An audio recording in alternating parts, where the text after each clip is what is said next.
Então, aqui no Notepad++, a gente tem um exemplo do for each. Para começar, a gente criou um array chamado nomes, né?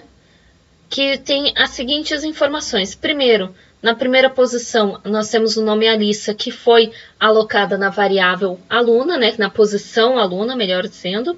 Na segunda posição, a gente criou a posição 1 com o nome Bruno, posição 2 com Maximiliano, posição 30 com o nome João e posição 4 com o nome Félix.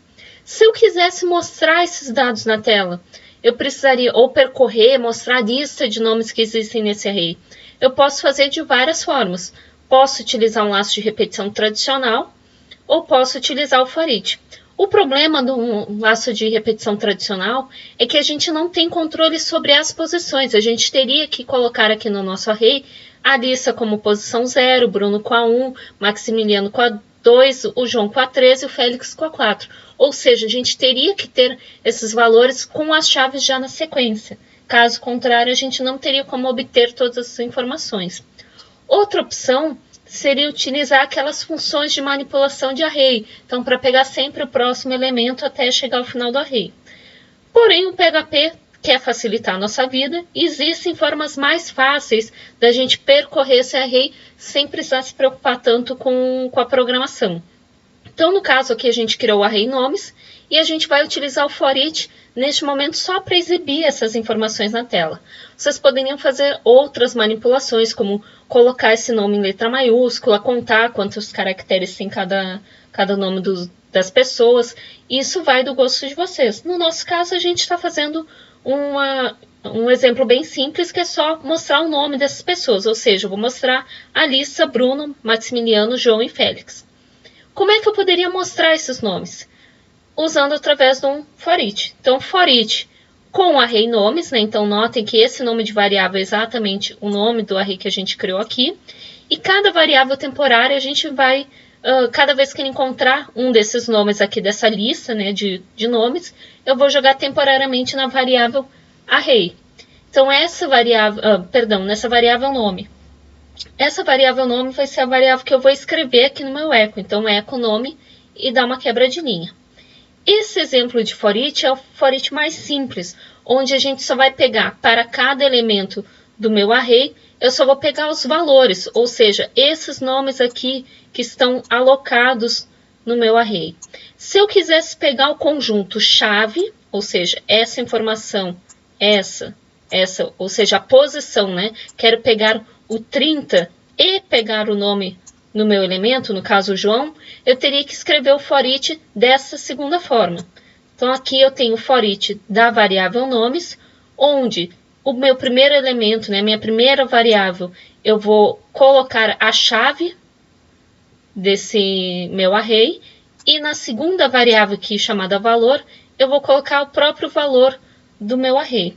Então, notem que essa estrutura de chave, flechinha, valor, é exatamente a mesma que a gente utilizou aqui para criar cada uma das posições. Então, se vocês respeitarem aqui chave com esse nome e valor para pegar esse outro nome, fica mais fácil de entender. Então, nesse segundo for each, a gente vai pegar tanto a chave como o valor. Então, lá na hora de imprimir os valores na tela, de exibir, a gente vai colocar a chave, flechinha, né? Criamos uma flechinha aqui ficticiamente, e o valor. E aí, vou quebrar a linha imprimindo cada um desses valores. Se a gente for observar esse código aqui na tela, vocês vão notar, então, que no primeiro array a gente colocou apenas os nomes dos nossos alunos, né, das nossas pessoas, e no segundo a gente colocou a chave e o valor, exatamente na ordem que eles foram criados lá no array. Então, a gente vai mostrar aqui o código mais uma vez. Então, notem que a gente criou primeiro aqui a posição aluna com a Alissa, depois Bruno na posição 1, 2 com Maximiliano, o 30 com João e o 4 com Félix. Ou seja, o nosso for each ele vai percorrer esse array da forma que a gente criou ele, na forma que a gente inseriu, respeitando chaves e valores. Então, isso daqui seria a nossa chave, né? O primeiro elemento que dá a posição do array, e o segundo, o valor desse elemento.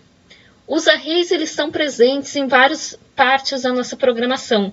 Embora vocês não tenham percebido, as variáveis que a gente já utilizava de gets e sets são no fundo arrays. Porque lembrem que quando eu vou criar uma variável get ou uma variável set, a gente faz esse tipo de escrita, né? Temos $_get, e aí aqui a gente coloca o nome da variável que a gente quer passar por parâmetro. Então isso daqui nada mais é do que um array. Então get é um array com os nomes das variáveis que são passados aqui, que são as nossas chaves. Mesma coisa vai funcionar para as variáveis post, onde a gente também pegava lá do formulário o nome do campo, né? Para então mostrar, fazer algum cálculo, e outras variáveis que a gente já vai ver logo na sequência que também são arrays. Então vocês podem utilizar o for each não só para essas variáveis que vocês vão obter, para os gets e posts, né, que vocês vão fazer esse uso, e mais para frente, agora quando a gente for ver cookies, session e banco de dados também, a gente vai utilizar bastante o conceito de arrays.